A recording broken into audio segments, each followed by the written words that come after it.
Welcome to How to Grow a Garden. I'm back at it again. Today I'm trying to tackle this mess back here. There is a fence, and while it looks okay from where you guys are, the ridge is a little further back from where the fence is, and the fence you can see is totally down. So my options are put the fence back up, move the fence, take the fence down, and put it to the side and put it back up later if I want it at all. So this section right here where it's all nice and brown, I'd like to put a chicken coop there. Right now we have a chicken coop way over. Russell and the chickens are in the little barn that we built in fall of last year. But you can see we've got some insulation and all kinds of things going on here too.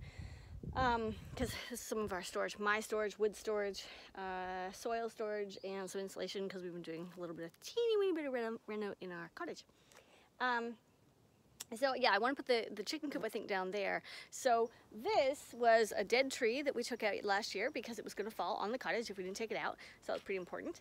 So I want to collect all these pieces of wood, take all this brush out, move the brush into a specific pile somewhere else. I have some ideas of what I might do with that later. Either chip it, make a sculpture, use it for hugelkultur. Like there's a lot of different things I can do with them.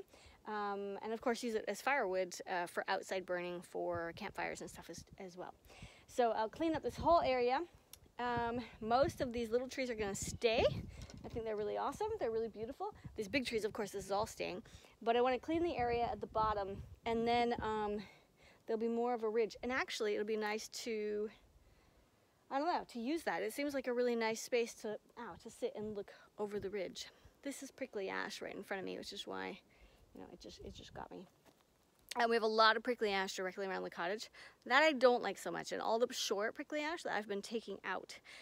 It's not fun, especially for children if you run into it. It's really prickly. It does have some medicinal uses. The berries are really good for you.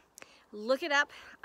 Don't just go out and try them. There's a specific way to do it, but I can't tell you right now because it's too complicated. Good morning!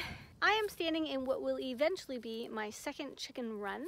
This large space back here, it's mostly vetch and alfalfa that grows here on this lovely patch. And it's really, really pretty in the summer because the vetch is purple and it's all beautiful green and really luscious. Now, it's gonna be the perfect place to let the goats play. You can see the goats are nibbling on all this good stuff, and also to put the chickens. It's significantly closer to the house, so it might be good as an option for winter. And I'm going to terrace it. I'm going to put, you can see our soft garage up here now. I'm going to terrace a little bit of this to put a platform, maybe 1 or 2 platforms, and then possibly some stairs, some little stone stairs going between them. Today, however, is just cleanup. So we've already taken some of the cedar rails down. We've already made the stairs on the other side. We've done a lot of work cleaning up way back in here, the part that you can't really see because all this mess is in front of it. All these little pieces that a toddler would potentially trip on and hurt her or himself on will all be gone. There's a tree that we felled last year that was going to end up on the cottage. That is going to be taken away too and stacked somewhere, possibly down at the fire pit way down by our lake.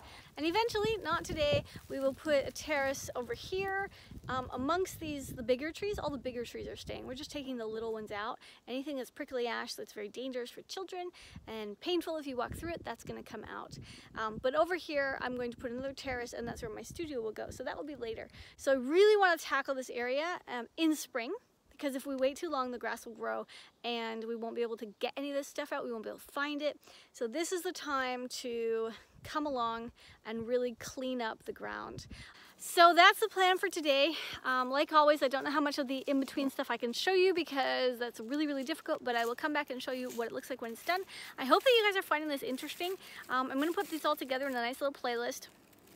And at least it's an opportunity that we can come back later once the garden is in full bloom and everything's really tall. We'll be able to see, one, the bones of the property, what it looks like underneath and where things actually are. And you'll have a reference to be able to come back and see what I did the before and the after. So all of these landscaping and like doing the bare bone kind of thing, really creating the property, this is all going to end up in a playlist that you guys can watch because I will only be doing this the first year. Maybe a little cleanup here and there, but probably like the fundamentals the first, possibly the second year. And then after that, everything will kind of be established and we'll be planting and gardening and maintaining, moving things around and improving on other things.